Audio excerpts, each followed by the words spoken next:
I was a third-class pharmacist mate at the time of the war, when the war broke out.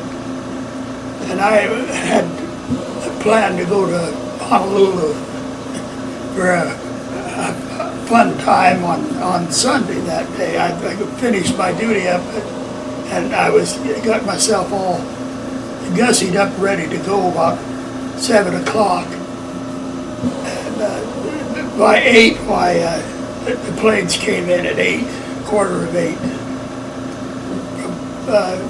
from I was on Ford Island, which is the air base in the middle of Pearl Harbor, where all the battleships were tied up.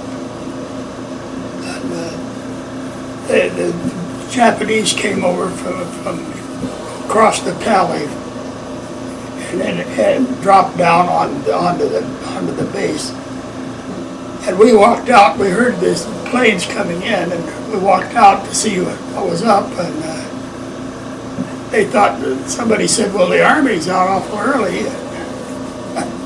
And some fellow that had been on the Yangtze River there, the Japanese were there, said, "That's not the Army, that's the Japs." And sure enough, when they peeled off to start diving, bombing, they were the red spots on the wings were there.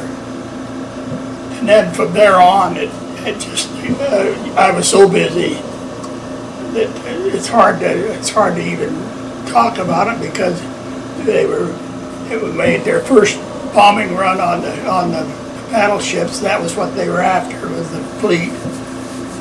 And they came down and with torpedo bombers to begin with. And the battleships were nested like destroyers, which they never should have been in the first place. And when they went through Pennsylvania, capsized, and of course the Arizona blew up. They dropped a bomb down the stack and into the ammo department, and it just blew the whole ship up. And everything was just crazy. I mean, we were being attacked at all times,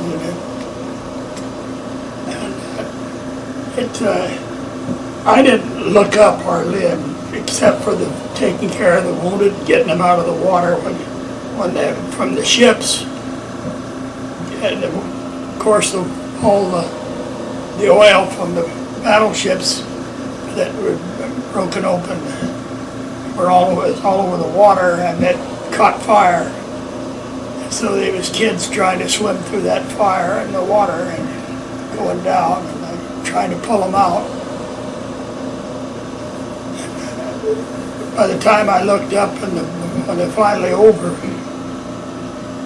why, we expected they'd be back that night again, but they didn't show. They figured they'd made enough of a dent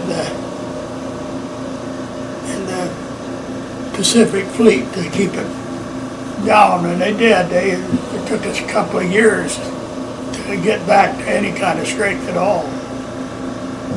It was a very, very successful raid, but it was miserable. It was humiliating on top of that. But I felt so bad because there were so many people killed. There was just so many.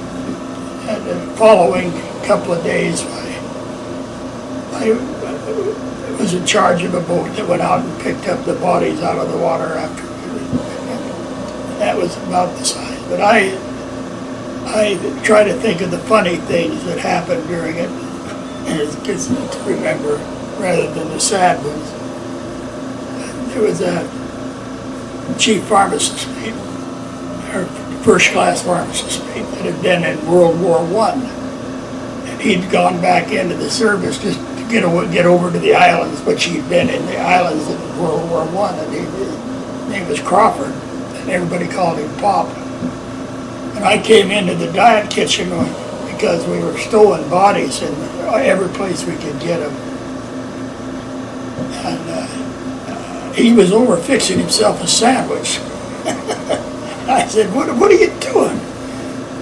And he was making this sandwich, and he said, "I was talking to these fellows here." He didn't know they were dead. He said, I was talking to him. And they didn't answer or anything, and they're dead, they've been killed. And it didn't went clear over his head, it was strange, very strange. But I had my best whites on. I'm going ashore, I'm going to have a big time. I didn't get ashore and my whites got all messed up. It was a bad day. That's about all I could say about it.